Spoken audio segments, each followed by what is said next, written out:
Buksan po natin yung ating Biblia sa aklat ng Efeso. Ito mahaba po, Kabanata 2, kahit ating aralan. Nagatan po natin na how God creates works the new covenant. Sabi niya po dito, as for you, you were dead in your transgressions and sins, in which you used to live when you followed the ways of this world and of the ruler of the kingdom of the air, and the spirit who is now at work in those who are disobedient. All of us also lived among them at one time, gratifying the craving of our flesh, following the desires and not like the rest, we we were by nature deserving of wrath. But because of the great love of God for us, God, who is truth in mercy, made us alive in Christ even when we were dead in transgressions. It is by grace you have been saved, and God raised us up with Christ and seated us with him in the heavenly realm in Christ Jesus, in order that in the coming ages he might show the incomparable riches of his grace, expressing his kindness to us in Christ Jesus. For it is by grace you've been saved through faith, and this is not from yourselves, it is the gift of God, not by works, so that no one can boast. For we are God's workman, God handiworks, created in Christ Jesus to do good works, which God prepared in advance for us to do. Therefore, remember the former day you were you who are Gentiles by birth and called uncircumcised by those who call themselves the circumcision, which is done in the body by human hands.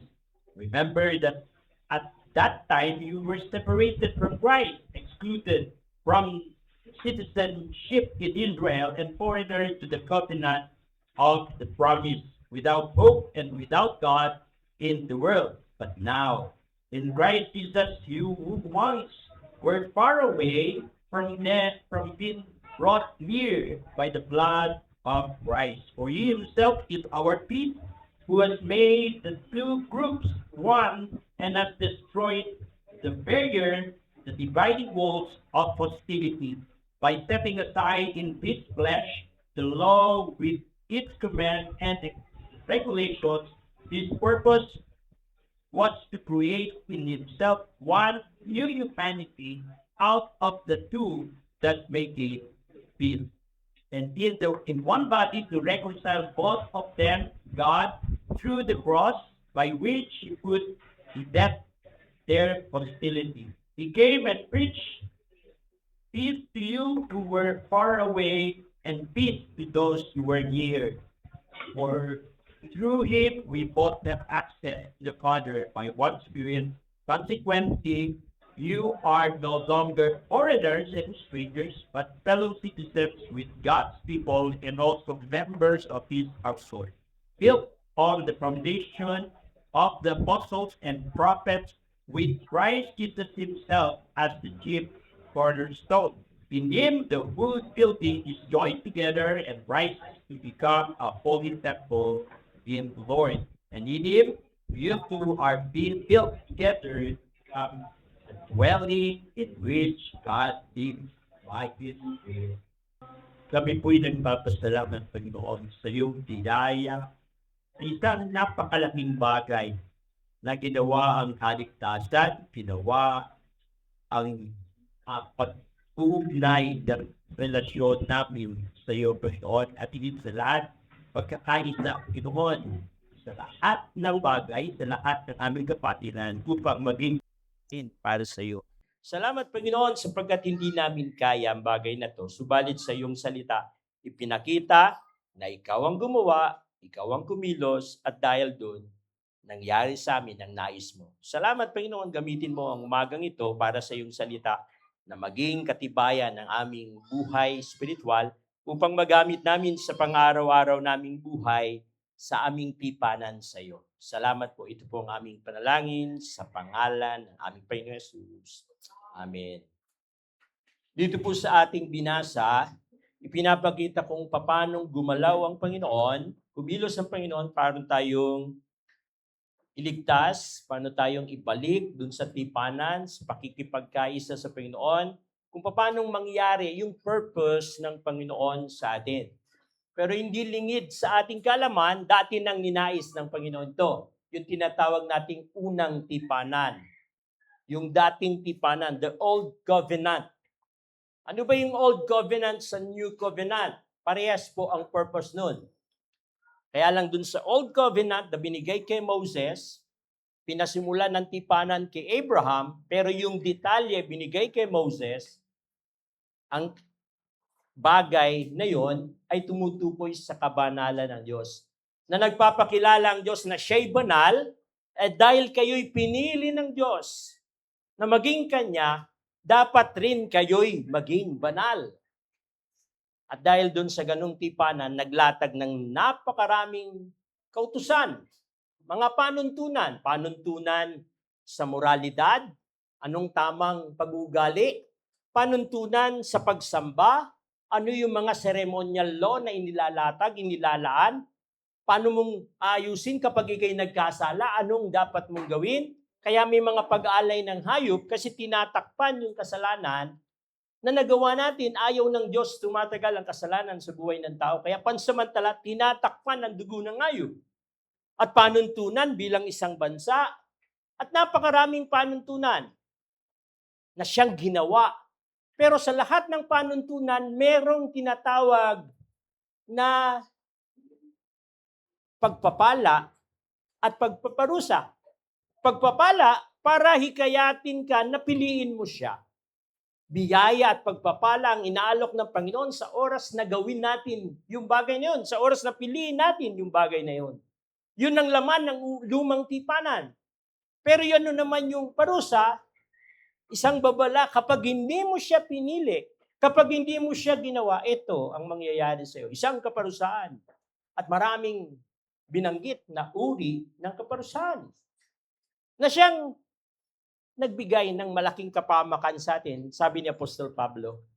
Sabi ni Apostol Pablo, yung kautusan na binigay ng Diyos sa chapter 7 ng Romans, na kung saan ang purpose ay maganda, mabuti para sa akin, pero dahil dun, sa kainaan ng laman, sa kainaan ng katawan, imbis na yung pagpapala ang nakuha ko, yung kaparusahan ang tinanggap ko. Kaya nagkaroon ng kamatayan. At yun yung problema. Sa madaling salita, yung dating tipanan, walang kakayahan ng tao para sundin yun. Bakit? Yun ang pamantayan kung sino ang Diyos. At walang nakagawa ng kautusan. Sabi Romans 3:23, lahat ay nagkasala. Roma 2:11, Roma 6:23, sabi nun, ang kabayaran, kasalanan, kamatayan, lahat ay napahamak dahil dun. Kasi walang kakayahan ng tao na abutin yung standard ng Panginoon. Ang kaya lang nating standard, yung ating standard. Kahit gaano kataas ang standard mo, titiyakin ko sa iyo, may taong mas mataas ang standard sa iyo. At titiyakin ko rin sa inyo, yung pinakamataas na standard sa buong mundo, hindi abot sa standard ng Diyos. Walang kakayahan ang tao para magawa yun. Kaya ipinangako ng Diyos ang pangalawang tipanan. Ang unang tipanan, hindi siya tinanggal. Hindi rin siya sagabal o walang bisa. Hindi siya plan A at plan B. Ang unang tipanan, part ng plan B. Alam ng Diyos, hindi natin kaya. Ibig sabihin, sa unang tipanan, kailangang maintindihan natin kung sino ang Diyos. Anong standard ng Diyos? At anong bigat na hindi ka mo siya kasama? Kaya dun sa pangalawang tipanan, malaki ang ginampanan ng unang tipanan para lumapit ka sa pangalawang tipanan. Kasi yung unang tipanan, kinukuha yung kakayahan sa'yo. Mahina tayo. Kinukuha yung pagiging kasigasigan, yung kahusayan, galing sa'yo. Wala tayong kahusayan. Pawang kasalanan ang gusto natin. Kaya doon sa pangalawang tipanan, binubuod ng pangalawang tipanan ay ang pamantayan kung sino ang Diyos.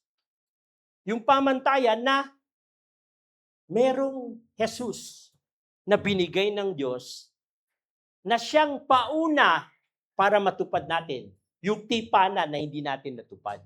Bakit nauna si Jesus? Kailangan may mag-model paano gawin at paano tuparin yung unang tipanan. At yung magmo-model, dapat tao. Kasi kung siya ay anghel, kung siyang Diyos, kung siya ay hindi katulad ng tao, sasabihin natin, na kaya niya yan kasi anghel siya. Nagawa niya yan kasi Diyos siya. Nagawa niya yan kasi hindi siya tao. Kaya sabi ng Bible, kailangan may tao na bababa. At si Jesus yun. Nung bumaba siya, naging tao siya, at namuhay siya bilang tao. Sumunod siya sa patakaran na ginagawa natin. Naging anak siya ng kautusan. Son of law, ang tawag sa kanya, at the age of 12. Bakit? Tinupad niya lahat ng kautusan. Tuwing may mga ceremonial law, tuwing may mga moral law, pinipili niyang gawin yung kagustuhan ng Diyos.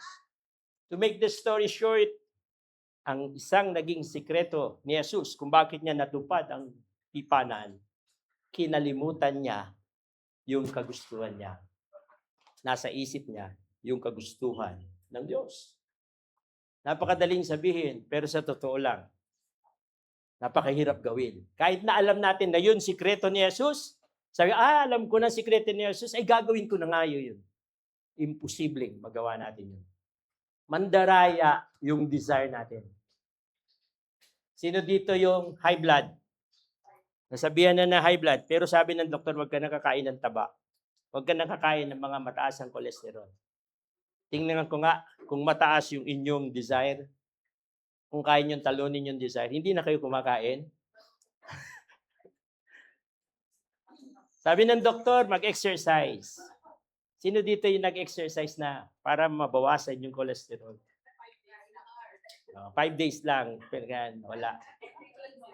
Yun yung ibig ko sabihin. Kung ang pagbabasihan ng pagsunod sa Diyos ay yung kakayahan mo, mula pa noon, mas mababait yung tao noon. Wala pang gadget noon. Wala pang masyadong libangan noon. Walang ibang kalaban yung spiritual life mo noon. Pero nagawa pa rin ng tao na piliin yung desire niya. Lalo na ngayon, nagkalat ang desire ng tao. Nagkalat yung mga pinagkakaabalahan ng tao. Paano mo masusunod ngayon ang Diyos? Napakahirap. Kaya ang ginawa ni Jesus, nag-model. Pangalawa, binayaran yung ating kasalanan. Kasi pag alam mo na ikay pinatawad na, iba ang pananaw kapag alam mo makasalanan ka. Halimbawa, yung isang bata, eto, babala po sa mga magulang kapag ang anak nyo lagi nyong sinasabing pinakasalbayang anak ko to, itong anak ko to, sutil to, pilosopo tong anak ko, tandaan nyo po, mahirapan kayong baguhin siya. Bakit? Tinatak nyo na sa isip niya kung sino siya. Kaya pag yan maglilinis ng bahay, biglang mag-iisip yan. Ay hindi, sabi ni mama, tamad ako eh. Bibitawan niya walis, bibitawan niya na. Kasi naniniwala ko sa nanay ko. Nagsasabi ng totoo nanay ko. Hindi yan magwawalis at hindi yan maglilinis.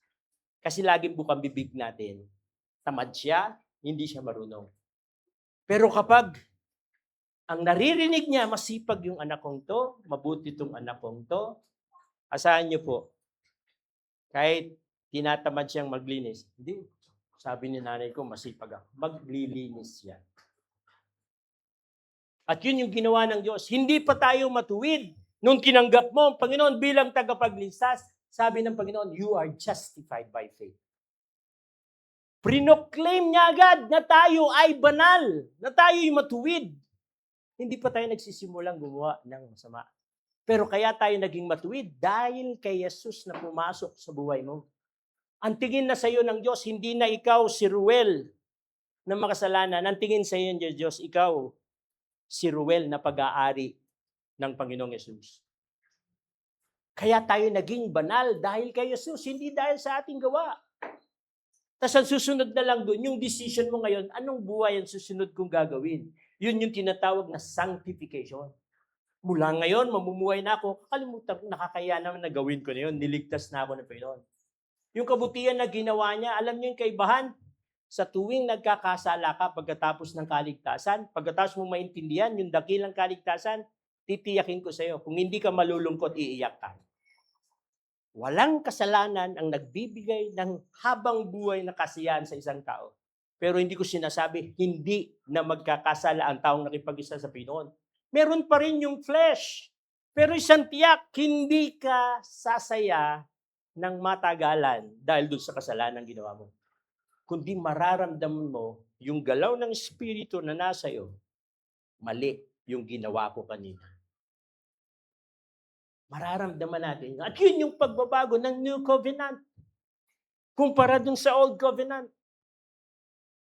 Doon sa New Covenant, ilalatag lang, anong ginawa mo?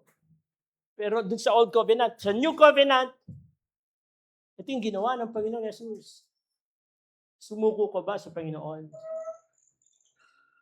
Nakipagrelasyon ka ba sa Panginoon? Yung banal na Espiritu, nasa iyo na. At yun yung malaking kaibahan. Dun sa Old Covenant, tingnan nyo si Jesus, ang unang kalakasan kung bakit nagtagumpay tayo sa New Covenant. Dahil kay Jesus, siya yung gumanap ng bagay na hindi natin kayang gawin. Pangalawa, ang system ng New Covenant is by grace. Hindi hugutin sa iyong lakas kasi alam ng Diyos wala tayong kakayahan. Hinugot sa kakayahan ng Diyos. Yung paraan ng Diyos ang ginamit para tayo maligtas. Tawag dun grace. Hindi ka karapat. Dapat mayroon naligtas ka. At higit sa lahat, makita natin, pagkatanggap mo sa Panginoon, nilagay niya ang Banal Espiritu. Na siyang advocate, na siyang nagtuturo sa atin, na siyang nagdidikta sa atin. Kaya nga sabi ko kanina, iiyak ka o kaya malulungkot ka pagkatapos magkasala. Dahil yung Banal Espiritu ay naroon sa puso mo na siyang palatandaan. Ang sabi ng Bible is the guarantee of salvation. Nakatibayan na ikay pag-aari na ng Diyos. Kaya paunang bayad. Kumbaga, advance payment na ikay pag-aari na ng Diyos. Nilagay niya yung Banal Espiritu sa puso natin. At higit lahat sa lahat, faith system. Hindi obedience system. Yung faith system, sinuko mo ng lahat sa Panginoon, kaya ginagawa mo isang bagay dahil naniniwala ka sa Kanya. Ibig sabihin, halimbawa, pupunta ba ako sa church o hindi? Pag ang ginamit mo is obedience system, ay kailangan kong pumunta kasi paparusahan ako ng Diyos pag di ako pumunta. Ay, baka hindi niya tugunin yung prayer request ko. Obedience system yun. Yun yung Old Covenant. Pero pag faith system, punta ba ako sa church? Ay, kailangan kong pumunta kasi kailangan ko siyang pasalamatan kasi pinagpala niya ako ng maraming beses. Kailangan kong pumunta kasi yun lang pagkakataon para sambahin ko siya. Nakita niyo yung kaibahan ng sistema? Yung isa, nagtatrabaho ka sa sarili mong lakas kasi may hinihingi ka sa Panginoon. Yung isa, naintindihan mo, binigay na ng Panginoon sa iyo lahat-lahat, dapat lang na gawin mo yan. Yun yung kaibahan ng New Covenant sa Old Covenant.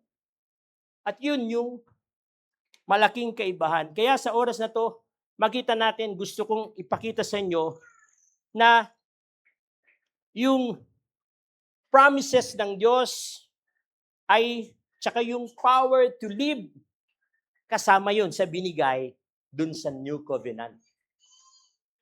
Hindi niya nilatag yung, ito yung standard ko, sige gawin mo. O sige, bigay ko sa iyo yung Holy Spirit, bigay ko sa iyo yung... Hindi lang ganun, kundi ipinangako na ng Panginoon yung pangako niya na hindi ka iwanan, hindi ka pababayaan, na siya'y kasama mo sa anumang laban. Yung verse na, I can do all things through Christ who strengthen me. Hindi sa sport yun, ha? Pagkat sumikat yun sa sport. O kaya hindi sa ambition mo yun, ha? Ibig sabihin dun, sa struggle mo sa buhay. Dun sa battle mo, sa paanong maging tapat sa Panginoon. Yun yung verse na yun. Sa anumang sitwasyon, kaya ng Diyos pagtagumpayin ka. Pangako yun ng Panginoon. Kasama yun sa New Covenant. Yung pangako at power to live. Kasama yun sa binigay ng Panginoon. Kaya yun yung kaibahan. Ngayon, talakayin natin dun sa verse na binasa natin. Mahaba siya, pero iklihan natin. Una, yung kaibahan ng kaurian nung nagtipanan. Kasi sa isang tipanan, laging may dalawang kasali dyan. Yung sumumpa at yung kasumpaan. No? Ibig sabihin, yung Diyos at tayo. Kasali lagi dyan. Hindi pwedeng Diyos lang yan. Basta't sinabing covenant, may two parties yan. Okay? Yung unang party, anong kanyang kaurian, at yung pangalawang party, ano yung kanyang kaurian? Ito yung kabutihan ng kanyang biyaya sa bagong tipan. Sige, pakilipat. Sa number 1, ito yung kaurian. Yan. Anong kaurian? Una, ang Diyos ay banal, ang tao ay makasalanan. Okay. Para mas maintindihan natin, gusto mong magtayo ng business kasi gusto mong magtagumpay balang araw. Sa business, meron kang kulang. Kaya kailangan mo ng kapartner sa business. Partner sa business. Nakita mo yung kapitbahay mo na mahilig sa business. Siguro itong piliin ko. Ang problema, yung kapitbahay mo, ang daming sumon na galing sa barangay, ang daming kaso na galing sa kasi puro istapa, panloloko. Ang tanong, makikipagtipanan ka sa kanya? Papayag ka na, mag-set kayo ng business. Papayag ka? Baka kahit siyang pumunta sa iyo at sabi niya, mas malaking punan ibigay ko. Hindi ka papayag. Bakit? Kilala mo na yung karakter niya, yung identity niya. Hindi papasa dun sa standard mo. Di ba? Hindi ka papayag. Pero pag tiningnan nyo, verse 1 to verse 4, ipinakita ng Diyos, yung purpose niya sa chapter 1, binanggit niya, ang kabuuan ng purpose niya. Pero sa chapter 2, verse 1 to verse 3, idinin niya kung sino ang kanyang katipan. Kayo'y alipin ng kasalanan. Kayo'y makasalanan. Kayo'y kinokontrol nung mga bagay dito sa mundo, nung inyong sinful desire. Kayo'y kinokontrol ng spiritual, ng principles, spiritual realm, ng mga kaurian. Lahat yun binanggit. Pero sa verse 4, ngunit sa kabutihan ng Panginoon, pinili ka niya. Pinakipag-isa ka niya. Kaya pag tingnan natin ang identity, malayo. Dalawa lang ang makikita natin dun sa katipan mo kapag pumayag ka na yun ang katipan mo. Kung hindi siya baliw, siya'y tapat. At tiyak hindi baliw ang Diyos. Siya'y tapat. Ibig sabihin, hindi nakasalalay sa partner niya yung tagumpay, kundi nakikita mo, nakasalalay sa akin ang tagumpay. At yun yung kagandahan. Pumayag ang Diyos makipartner sa atin kahit punong-puno tayo ng kainaan. Kasi ang expectation ng Diyos sa Kanya magmumula ang tagumpay at hindi sa atin. At yun yung kagandahan. Ang Diyos natin, nature niya, yung Kanyang pagmamahal sa atin. Yung kalikasan natin. Kaya hindi siya natatakot makipagkaisa sa atin. Kumbaga parang, kung titingnan nyo sa Old Testament, isinalagay sa kautusan sa batas, kapag may ketong, huwag mong hawakan. Huwag kang didikit. Kaya nilagyan ng babala, pag may ketong isang tao, malayo pa lang sumigaw ka, ako'y marumi! Para marinig ng mga tao at iiwas sa'yo.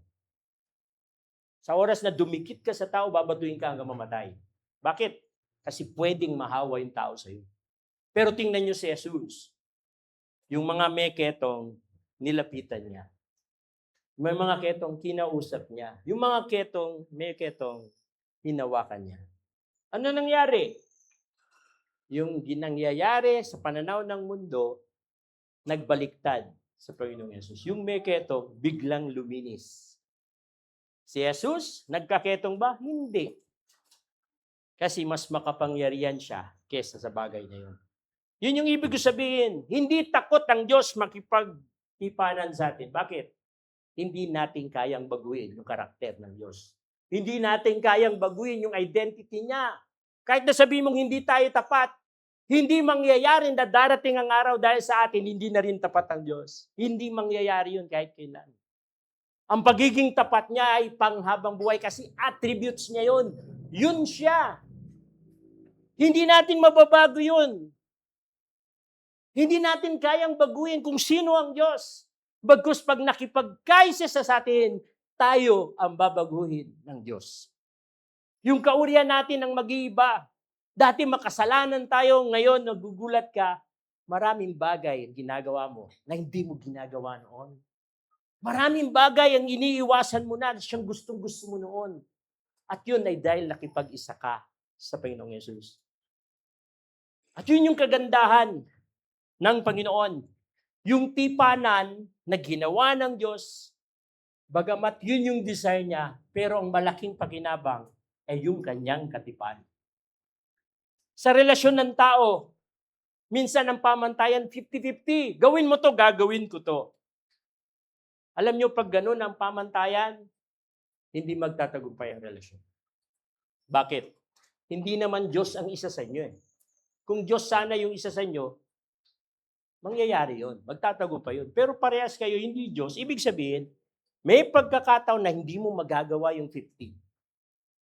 Dahil sa kinaan ng tao, may pagkakataon na magiging hindi mo magagawa yung nakaatang sa'yo na responsibilidad. At siya rin, ganun. Pag wala tayong grace, hindi mangyayari yun. Pero sa Panginoon, ilang beses na tayong tumalikod sa Panginoon. Ilang beses na tayo nagkasala sa Panginoon. Nung umpisa pa lang na paglapit natin sa Panginoon, alam niya na magkakasala ka. Pero tinanggap ka pa rin niya. Kasi, nasa isip niya, dahil sa akin, magbabago ka. Dahil sa kakayahan ko, mag-iiba ka. At yun yung kagandahan dun sa tipanan na ginawa ng Diyos.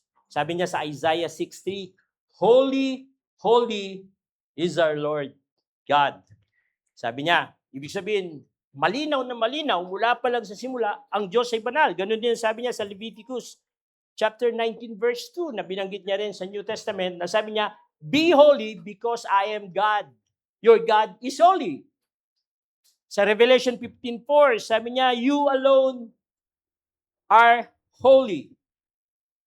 Diniin doon na ikaw lang ang Diyos na banal. Wala nang iba. At malinaw na diniin mula Old Testament hanggang New Testament ang tao makasalanan. Compatible ba? Yes. Compatible ang tao at ang Diyos.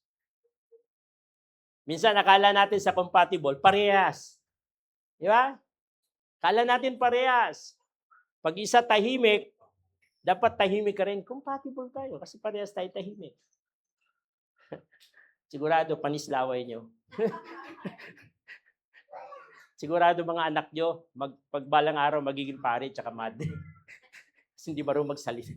Parang nakakulong lagi. Hindi marunong makipag-usap.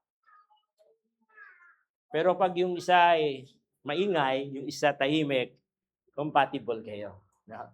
Pero parehas kayo maingay, nako, kawawa rin mga anak natin.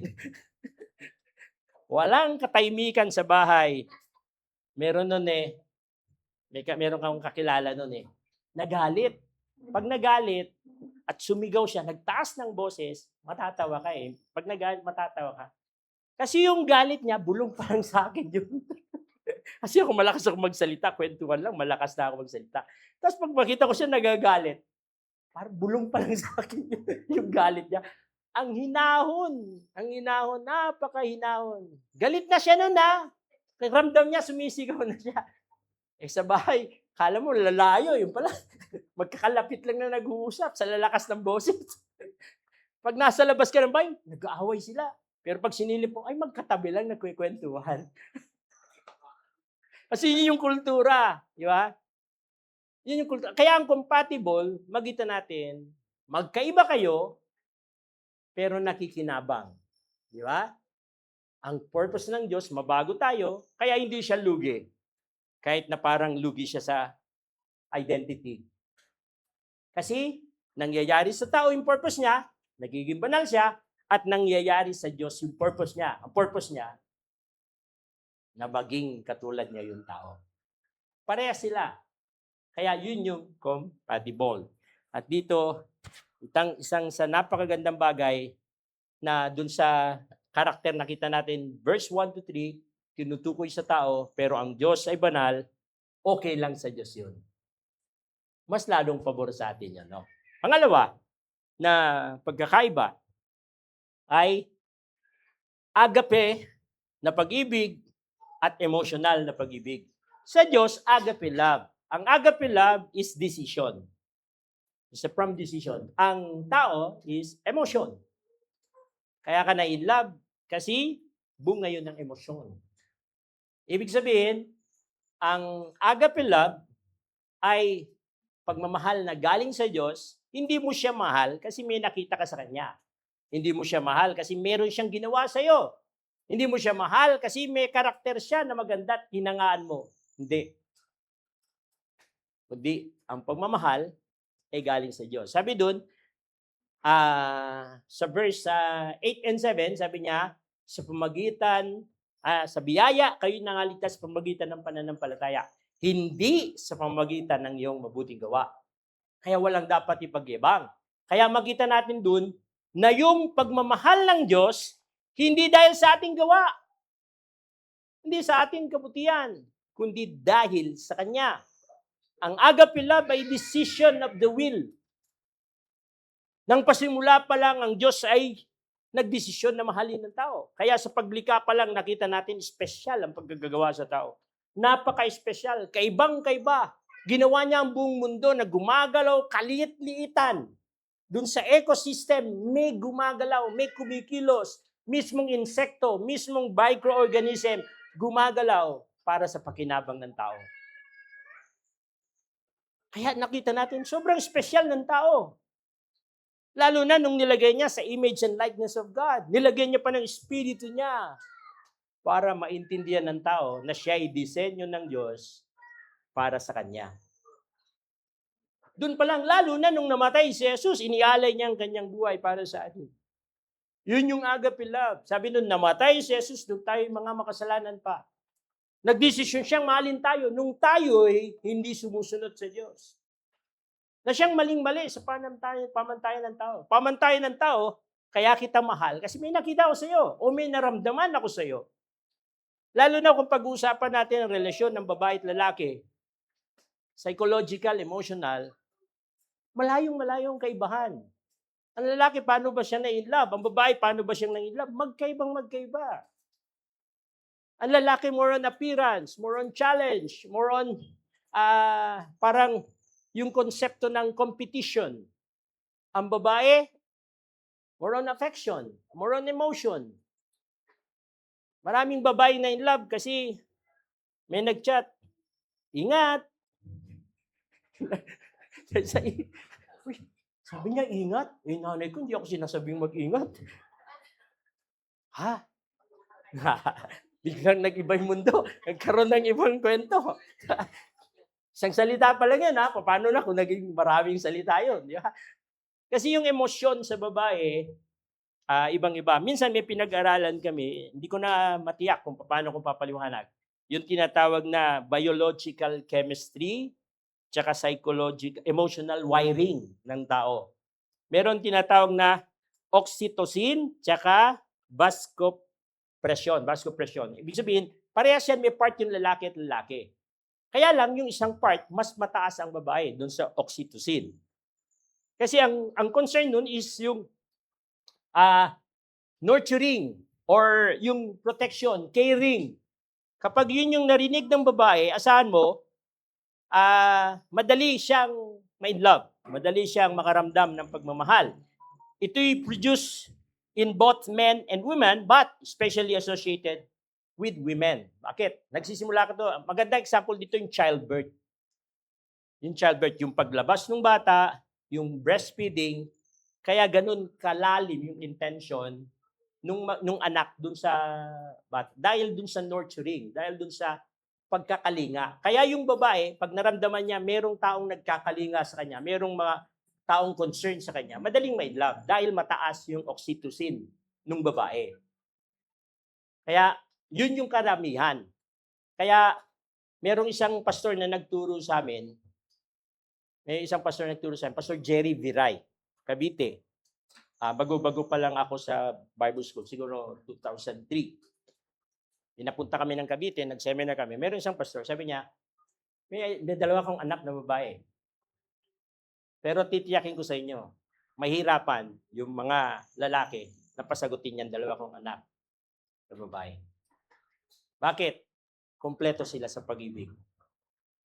Gagawin ng lalaki, magpaparamdam, kunwari, thoughtful siya, nagmamalasakit siya.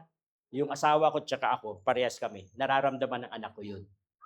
Mahirapan siyang ma-inlove. Alam niyo ba't na-inlove ang babae? Kasi hindi niya naramdaman sa bahay.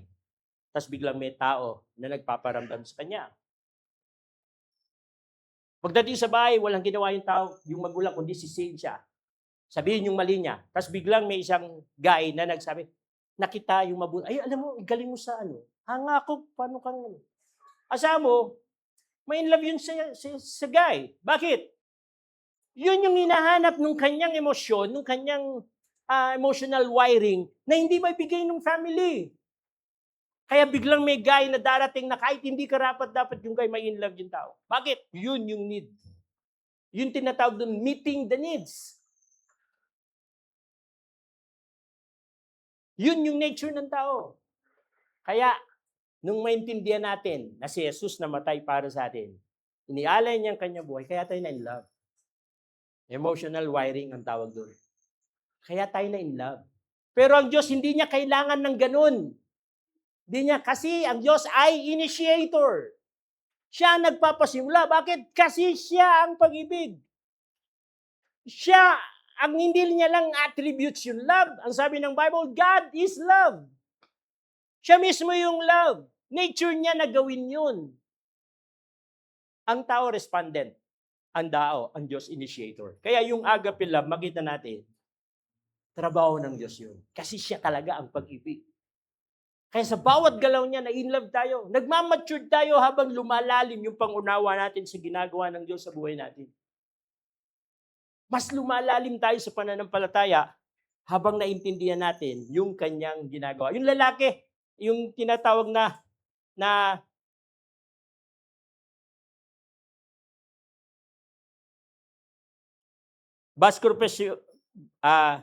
baskopresyon, ito yung tumatawag na parang more on challenge, more on parang competition, parang ganito, respect. Parang, halimbawa, merong isang babae na tinulungan siya. Tinulungan niya. Dahil kaklase niya or kasama niya na wala nangangailangan, tinulungan mo ngayon. Dahil nung natulungan mo, naramdaman mo na yung babae na sa kabila nung marami niyang kakilala, yung pag-asa niya, ikaw. Ikaw yung pag-asa niya. Ikaw yung pinagtitiwalaan niya. Naramdaman mo yung kahigitan mo kumpara sa lahat ng tao na kakilala niya. Alam mo, may in love yung lalaki doon. Bakit?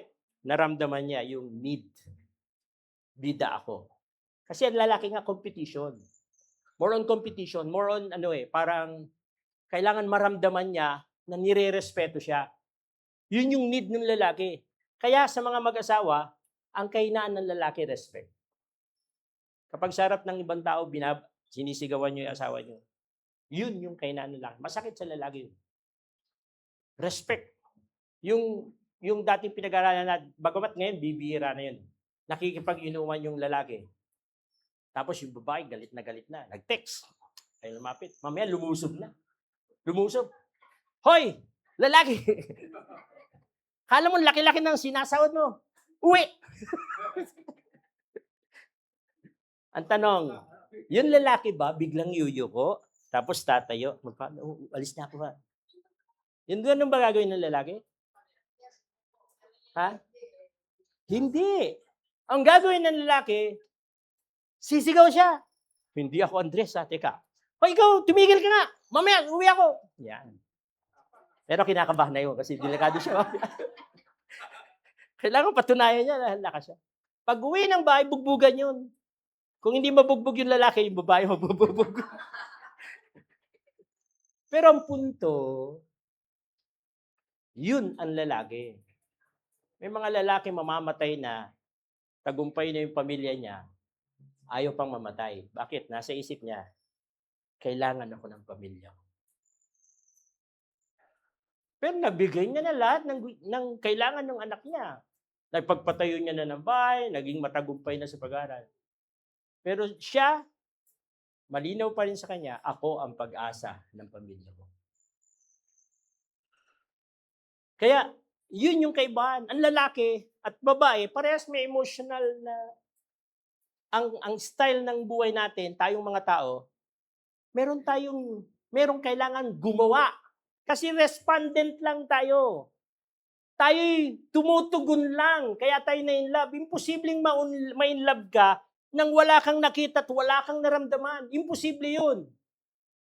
Pero pag nasa iyo na ang pag-ibig ng Diyos, kung naintindihan mo na yung pag-ibig ng Diyos, kung ginawa na ng Diyos yung ganung klase ng pag-ibig, isang titiyakin ko sa iyo, kahit walang ginagawa ibang tao, kaya mo nang mahalin. Bakit? Nasa iyo na yung agape love. At yun yung kagandahan ng tipanan. Nung nakipagdipa ng Panginoon, kala mo lugi siya. Ba't lang ako na lang nagbibigay? Bakit siya lagi akong kinakaliwa, samantalang ako tapat sa kanya? Ang Israel, ganun. Ganun ang Israel, laging pinagpapalit siya sa iba't ibang Diyos-Diyosan. Pero ang Diyos, kahit anong mangyari, hindi niya kinakalimutan ng bayan Israel. Doon sa verse na binasa natin, mismong i-Gentile, doon sa last part, yung Gentile, dati hindi kayo bayan, dati hindi kayo kasali, dati mga hindi kayo tuli, pinandidirihan kayo ng Israel. Pero ngayon, kasali na kayo sa tipanan. Isinali kayo sa tipanan. Tayo yun. Tayo yun. Pumayag ang Diyos na isali tayo, bagamat hindi natin naintindihan standard ng Diyos. Kung maintindihan yung church history, naging problema ng church ang mga Gentiles. Kasi yung mga bawal sa Israel, sa kanila, okay lang. Nag-adjust ang church noon. Paano intindihin yung mga Gentile. At nagawa ng church yun, bakit? Nauna na yung agape love sa kanila. Pero yung mga nasa church na wala pang agape love, sila yung nag-oppose. Hindi pwede, dapat patuloy yan. Hindi pwede, dapat sundin nila yung lahat ng kautusan. Pero yung nakatanggap na ng agape love, sila yung nanindigan. Kaya naging kaisa ang Gentile sa mga katipan ng Panginoon. Kung Diyos lang ang gagalaw, may hadlang na isang party, may problema. Pero dahil napunuan yung isang party na magiging hadlang ng agape love, nagawa rin nilang mahalin yung hindi katanggap-tanggap sa kanila. At yun yung maganda sa atin. Dahil sa Diyos, yung mga hindi natin kayang gawin, magagawa mo. Yung mga dating kinakaasaran mo, kaya mo nang mahalin. Hindi dahil may ginawa siyang mabuti sa'yo. Wala ngang ginawang mabuti. Merong nag-post minsan. Nakita ko lang, kailan kahapon ba yun? Post niya. Napakahirap din maging mabuti pag sasamantalahan ka. O kaya, meron parang, ang buti, kahit may mga taong kahit gawan mo ng mabuti, hindi pa rin siya magiging mabuti sa'yo. Ayan. Kumbaga hugot, no? Pero sa akin, ang perspektibo ko sa ganun, yung mga taong hindi mabubuti, mahirap pakisamahan, yung mga tao na kahit nagawan mo ng mabuti, hindi nagbabago, inaabuso pa. Sa akin, yun ang magpapalabas ng agape love. Hindi lalabas ang agape love pag napapalibutan ka mga taong masunurin, mga taong mababait. Pero pag ang mga taong nakapaligid sa iyo, puro sakit ng ulo, dadala sa iyo ng sakit ng problema, dun susuko ka kasi lagi kang galit araw-araw. Hanggang darating yung time, Panginoon, tulungan mo ko. At dun magbibilis yung process ng agape love. Anak, mahal kita. Kahit anong mangyari, mahal kita. Huwag mong intindihin yung nangyayari sa paligid. Mahal kita. Kaya, dun mangyayari. Panguli, purpose. Last, dito tayo magtatapos. Yung purpose, ibang-iba. Ang purpose ng Diyos ay layunin para sa minamahal. Ang purpose niya para dun sa subject, dun sa object ng kanyang pagmamahal. Ang purpose ng Diyos tayo. Pero ang tao, ang purpose niya, sarili niya. Panginoon, tatanggapin kita bilang tagapagligtas. Pumasok ka sa puso ko. Ang kasunod nun, para magtagumpay ako sa buhay ko. Kasunod nun, para mawala yung kaapian ko at makita ng mga kaaway ko nako'y pinagpala mo. Yan. Ang purpose karamihan ng tao, sarili niya. Ang purpose ng Diyos, tayo. Nung gumawa siya ng purpose tayo. Kaya pag binasa natin yung last verse, mula 10 hanggang dulo, sabi niya, ang purpose ng Diyos sa'yo, to do good works. Sabi nung una, makasalanan tayo, alipin tayo ng kasalanan, pero dun pa lang sa purpose, lumabas sa verse 10, kaya ka niligtas ng Panginoon by grace, kaya ka niligtas ng Panginoon sa system of faith, kasi to do good works. Nakikita, magiging makina ka ng paggawa ng mabuti. Parang worse, no? Dating alipin ng paggawa ng masama, tapos bigla ang pananaw ng Diyos, makikita ng maraming tao, tagagawa ka ng good works. Tapos pagdating dun sa mga dulo, pinagkakaisa tayo na ang parang konsepto dun, kung bubudin ko, ang Diyos sa tuwing nakikipagkaisa sa Kanya, ang bayan niya, ang tao, nagbabago. Kaya, sabi niya, nakipagkaisa siya sa Israel. Kaya Israel ang nagtadala nung katwiran ng Diyos. Pero, ang problema, ang Israel at ang Gentile, hindi nagkakaisa. Kaya ginawa ng Diyos, nakipagkaisa siya sa Gentile, at yung Gentile ngayon, walang problema sa Israel. Ang Israel ang may problema sa Gentile. Pinandidirian ng Israel ang Gentile. Pero dahil sa Panginoon, minahal din ng Gentile, ay ng Israel ang Gentile. At yun ay dahil sa Panginoon. Ang lahat yun ay purpose ng Panginoon. Ang purpose niya ay para sa ating lahat. Tulungan tayo na mangyari. Kaya kung titingnan natin kabuuan ng purpose, forgiveness. Forgiveness na hindi dahil dun sa sarili nating kakayahan. Forgiveness, pamagitan ni Jesus.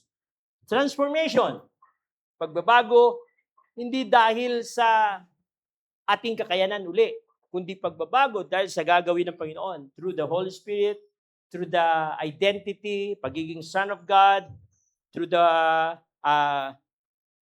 firm relationship, yung establish yung firm relationship natin sa Diyos. At yun yung malaking kaibahan. Ang tao, nung nakakilala ka na sa Panginoon, magigita mo, unti-unti, magbabago yung perspective mo. Magiging pananaw mo na ngayon, Panginoon, paano kitang papurihan? Panginoon, sa pangarap ko, paano kitang magigita dun sa gitna ng pangarap ko? Walang masama na mangarap tayo. Walang masama na gusto nating maging mayaman. Walang masama na gusto nating magtagumpay. Hindi yun masama. Ang masama ay ginagawa mo yun na hindi kasali ang Diyos.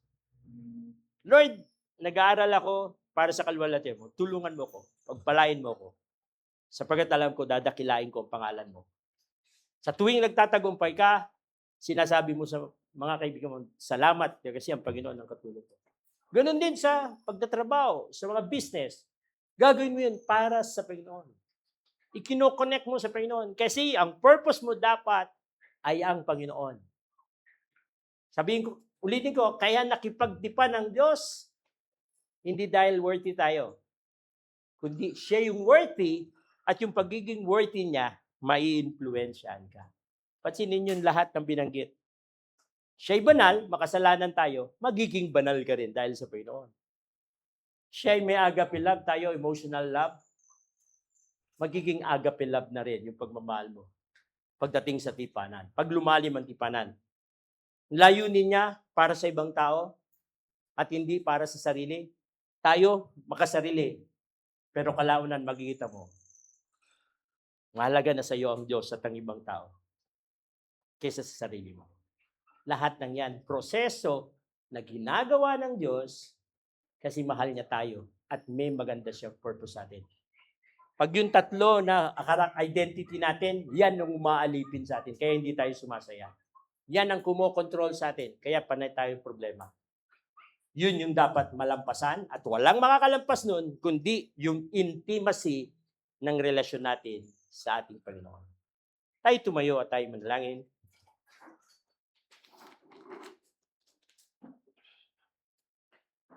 Dito sa ating napag-aralan, nakita natin, hindi natin sinasabi na magpakagaling tayo kasi kailangan natin sundin yung pamantayan ng Diyos. Matagal nang maraming sumubok niyan at walang nagtagumpay. Ang dinidiin natin, yung pakikipagrelasyon mo ngayon sa Panginoon, hindi yan access lang para wag kang makalipat ka mula sa kapahamakan patungo sa buhay na walang hanggan. Hindi lang yun, kundi kapangyarihan yung relasyon mo sa Panginoon para baguhin ka tungo sa wangis ng Panginoon. Yung magiging, kumbaga, contagious kasi ang karakter ng Diyos. Pag naintindihan mo, nasiyahan ka, hinangaan mo, magugulat ka. Isang araw, ganun na yung karakter mo. Nakakahawa ang karakter ng Diyos. At yun yung dalangin natin, na tulungan tayo ng Panginoon na lalong lumalim sa panalangin. Lalong lumalim sa pag-aaral ng salita ng Diyos. Hindi magic ang intimacy sa relationship sa Panginoon. Hindi siya magic. Kailangan may gagawin kang pagsuko dun sa iyong flesh at hayaan mo yung communion with God. Yung pagsunod, hindi siya magic na agad mong masusunod ng Diyos. May pagkakataon na kailangang isuko mo yung gusto mo at hayaan mong gawin yung gusto ng Diyos. Doon pa lang pataas ng pataas yung level ng pananampalataya natin. Sa madaling salita, madalas nating makikita yung salitang mortify the flesh or hayaan yung mamatay yung flesh at gumalaw, lumakas ang espiritu. Kasi yun lang ang paraan para maging kawangis tayo ng Diyos. At pag naging kawangis tayo ng Diyos, maraming tao ang nakapaligid sa atin ang makakakilala sa Panginoon. Sige, tayo po'y manalangin. Aming Panginoon, salamat po sa iyo. Sa iyong salita na iyong binahagi, salamat sapagkat naintindihan namin kung ganong kalaki yung ginawa mong pagplaplano, paano magtagumpay ang iyong mga anak tungo sa tagumpay na nais mo. Panginoon, sa kahinaan narinon, alam namin na hindi namin kayang gawin ang mga bagay na to. Subalit salamat sapagkat sa iyong kapangyarihan, sa iyong kakayahan, nagawa namin, Panginoon. Salamat sapagkat sa patuloy naming pakikiisa sa iyo, sa patuloy naming paglapit sa iyo, napakalaki ng ginagawa mong pagbabago sa buhay namin na mahina, sa karakter naming may kasalanan, sa karakter naming may kahinaan. Salamat, Panginoon, sa mensahe mo. Dalangin po namin ang araw-araw naming buhay ay maging practice para sa pagsunod. Tulungan niyo po kami na manindigan lagi, na samantalahin ang bawat pagkakataon, na piliin ang gusto mo kaysa sa gusto namin. Panginoon, narito kami nagsasama-sama at nananalangin mula sa pangako mo, mula sa kautusan mo, na sino mang may karamdaman, ipanalangin namin sa pangalan ni Jesus at inyong pagagalingin. Kaya sa oras na to, sama-sama kaming naninindigan na ikaw ang aming manggagamot. Ikaw ang Diyos na nagsabi sa amin na gawin namin ang pananalangin para sa kanila. Idinadalangin namin sa iyong dakilang pangalang Jesus ang kagalingan, Panginoon, ang kalakasan, ang probisyon sa lahat ng pangangailangan. Salamat, Panginoon, sa kagalingan, sapagkat alam po namin yung buhay nila ay gagamitin pa nila sa paglilingkod sa iyo, Panginoon. Dalangin din namin ang kapatiran namin ng mga nagdiriwang ng kaarawan. Panginoon, sa buong taon ng pag-iingat, sa buong taon ng probisyon, sa buong taon ng kalakasan at kalusugan, salamat, Panginoon. At ngayon, magsisimula uli ang panibagong taon ng aming buhay. At alam po namin kung paano iningatan mo kami sa mga nakalipas na panahon, sa lahat ng detalye ng aming buhay, aming aangkinin uli ang panibagong pagpapala na galing sa iyo. Alam po namin, hindi ka nagsasawa sa mga pangako mo. Hindi ka nababago sa aming kahinaan, kundi patuloy kang nagpaparamdam na isa kang dakilang katipan. Kaya dalangin po namin, pagpalain niyo, Panginoon, mga magdiriwang sa kaarawan. Sa buwan na to, tulungan niyo po sila. Yung paggamit mo sa buhay nila ang aming mas panalangin. Nawayaan mo, Panginoon, na makapaglingkod sila sa iyo sa kanilang paraan, sa paraan na binigay mo sa kanila, Panginoon.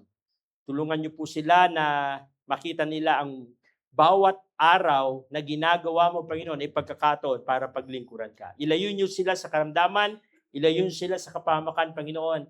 Bagkus yung biyaya at pagpapala ang humabol sa kanilang buhay.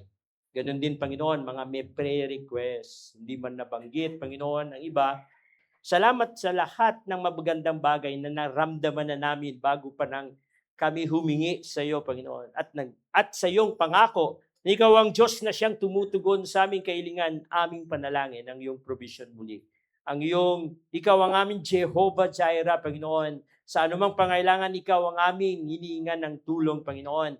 At ikaw ang aming Jehovah Rui, Panginoon. Ikaw ang aming shepherd na siyang gabay sa amin. Pumasok at pumaroon man kami sa lugar, Panginoon, kasama ka namin. At yun ang aangkinin namin. Ikaw po ang Diyos na hindi nawawala sa aming tabi. Proteksyonan niyo po sila, Panginoon. Ingatan sa lahat ng kanilang paglalakbay, sa lahat ng kanilang mga desisyon, sa lahat ng kanilang layunin. Tulungan niyo po ang bawat isa. Salamat, Panginoon. At ngayon, ang pagpapala, Panginoon, na galing sa iyo, ang dalangin namin ibigay niyo po sa bawat isa. Salamat po sa iyong salita. Ito po ang aming panalangin sa pangalan ni Jesus. Amen. Amen.